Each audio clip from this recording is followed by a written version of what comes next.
했을 때, 그러니까 많이 마주하다 보면 이렇게 화가 나는 마음을 많이 바라보면 이게 좀 이제 어떻게 하면 화가 이제 빨리 가라앉을 수 있냐 그 말이잖아요. 지금 본이가. 네, 제가 여쭤보고 싶은 게 네. 저는 이렇게 저도 좀 화가 좀 많은 편인데 네.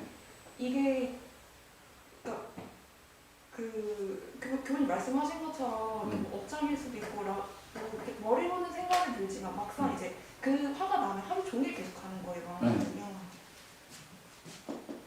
자, 화가 하루 종일 생각나는 것도 있지. 그렇죠? 뭔 일 하다 보면 자 위에 직장 상사가 아이고 미스김 이것 좀 해줘요 하면서도 복사하면서도 생각날 수 있고 커피 한 잔 줘요 있는데 커피 타면서도 생각날 수 있고 그렇죠? 네. 밥 먹으면서도 생각날 수도 있고 나는데 이제 왜 화가 나느냐 왜 화가 나느냐는 1000명 있으면 1000명이 다르고 10,000명 있으면 10,000명이 다 달라요. 내가 살아오면서 익힌 바 습관이 다르기 때문에 내가 무슨 말인지 알겠죠? 그러니까 남은 이렇게 한 게 풀어지더라? 그거 보편적인 이야기야. 보편적인 이야기. 나에게는 안 맞아. 자, 나는 화를 잘 낸다 그랬잖아요. 본인이. 나는 화를 잘 낸다. 그러면 본인이 화를 잘 낸다는 것은 본인에게 지금 마음에 굉장히 지금 모순 덩어리가 많은 거예요. 왜? 본인은 늘 전투태세하고 똑같은 거야. 나는 화를 잘 낸다는 것은. 남들은 넘어갈 수 있는 것도 내가 화를 낸다는 것은 마음이 좁다고 볼 수도 있고 예민하다고 볼 수도 있고 탐진치가 강하다고 볼 수도 있고 여러 가지로 표현이 가능한 거예요. 이게. 그러면 나는 어떤 부분에서 화가 잘 나는가를 구체적으로 따져야 돼. 나는 화를 잘 낸다고가 아니라 어떤 일에 대해서 어떤 때 화가 잘 나는가 그것을 본인이 집중적으로 보는 노력을 해야 돼. 그럼 본인이 여기 쓴 게 어떤 때 화가 잘 나? 불의를 좀 봤을 때 그러니까 제가 생각하는 불의라고 불의. 네, 불의. 자, 근데 불의를 봤을 때 화가 난다. 아까 운전하는 사람이 내 앞에 차가 떼게 끼어들었어. 불의를 봤어. 화가 나.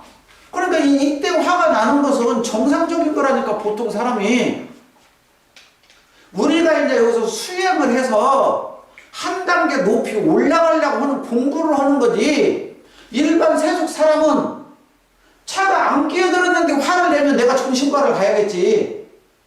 네. 쉽게 생각하자고요. 그러죠? 근데 차가 끼어들어서 내가 깜짝 놀라고 사고 날라고 위험하려고 막 우리 말로 간이 막 벌렁벌렁 깜짝 놀는데 그런 말 많이 쓰잖아요.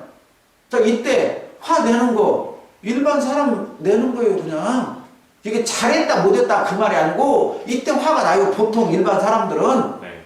이 사람들을 범부 중생이라고 그래요. 부처님이. 이런 사람들을.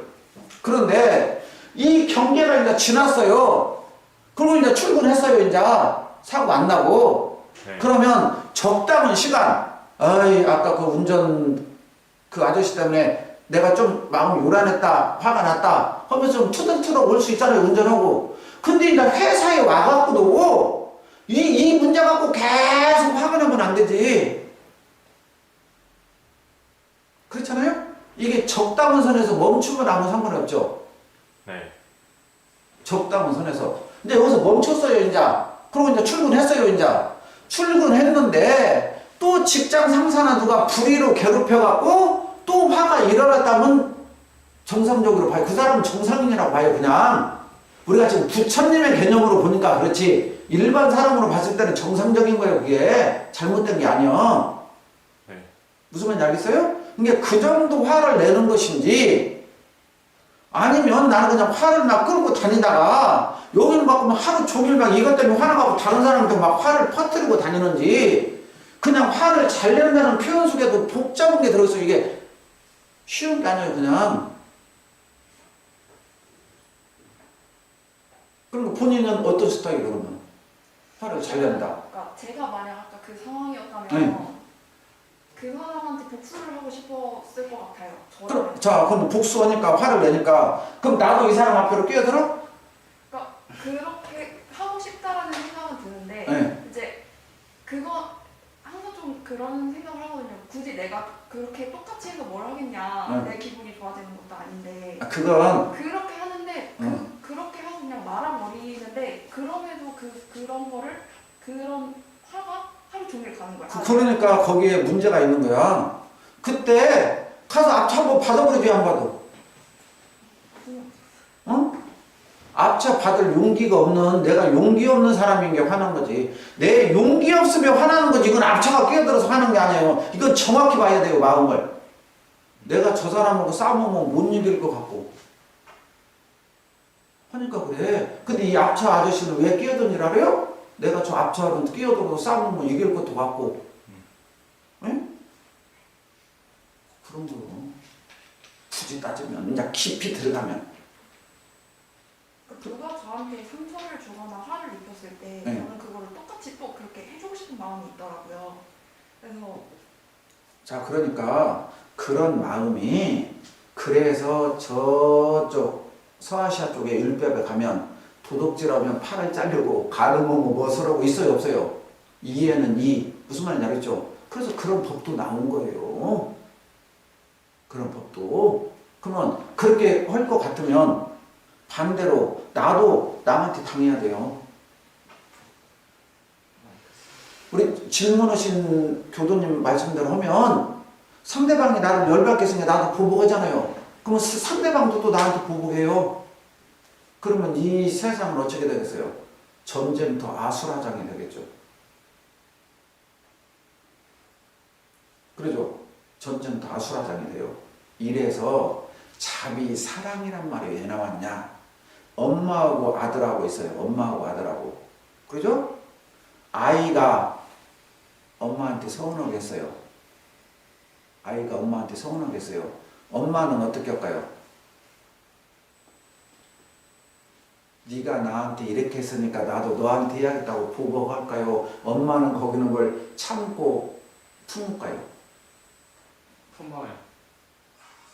이게 부모의 마음, 스승의 마음, 그래요.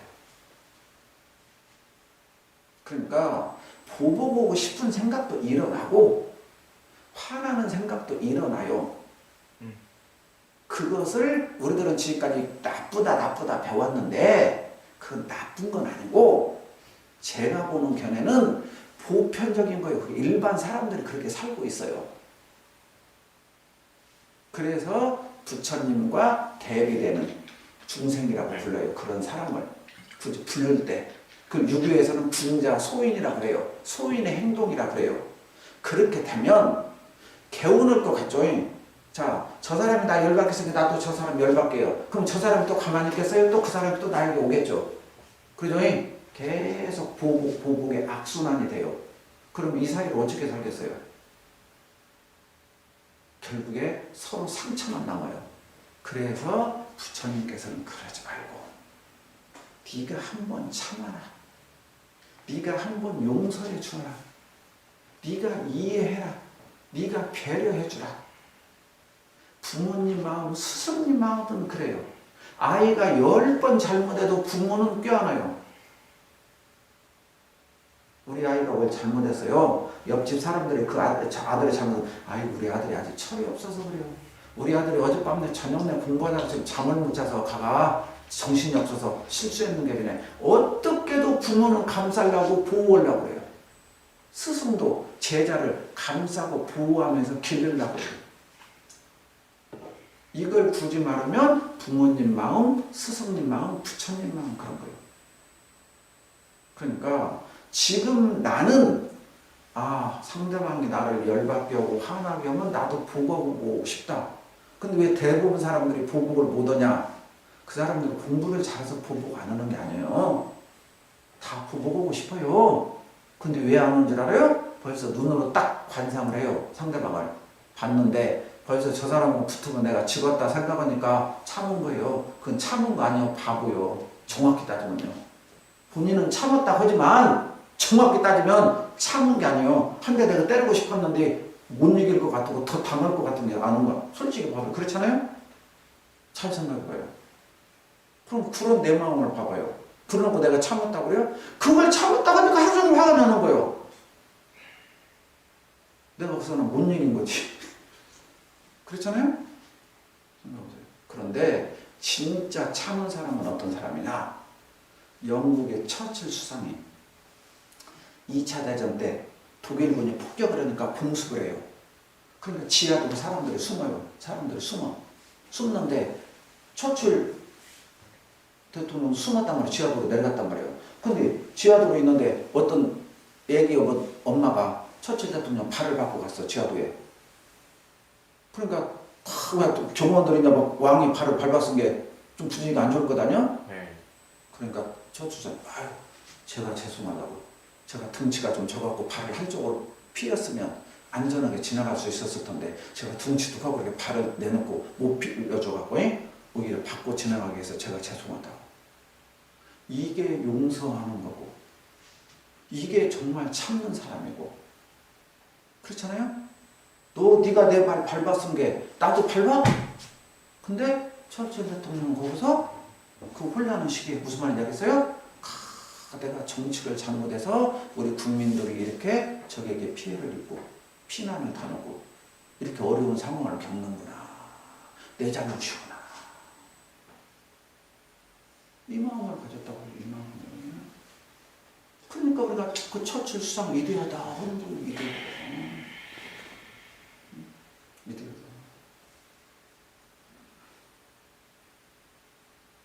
그러면은 그 아줌마가 밟았으니까 왕이었으니까 보복을 하고 뭐냐면 그래도 네가 내 발 밟았어 하고 하면 어쩌겠어요. 그래서 이런 것들을 보면서 왜 부처님께서 용서해라 했는가? 왜 이해하라 했는가? 거기서 사랑이 싹트잖아요. 은혜가 샘솟잖아요. 감사가 나오잖아요. 그래도 근데 네가 내 발 밟았어? 나도 너 못 참아 하고 봐봐. 거기에 얼마나 그 사회가 혼란해지겠어요. 이게 심한입니까? 그러니까 대중명유품의 대종사님께서 그랬잖아요. 천하 사람을 이기는 사람을 강하다 하겠으나 자기 자신을 이기는 사람이 가장 강하다니라 그랬잖아요. 내 마음에서 보고 싶은 마음, 때리고 싶은 마음, 갚아주고 싶은 마음이 나올 때 여기 놈을 제어할 수 있고 그렇죠? 여기 놈을 다스릴지 않은 이게 가장 강한 사람. 우리가 여기서 하는 목적이 거기에 있어요. 공부를 하는 목적이. 그러니까 지금 안 되니까 여기 나와 있죠. 지금 여기 잘 되면 여기 모두를 배우러 와요. 빨리 그 마음을 다른 사람한테 가르치러 다녀야지. 낯으로 다녀야지. 그렇잖아요? 이해하셨어요? 네.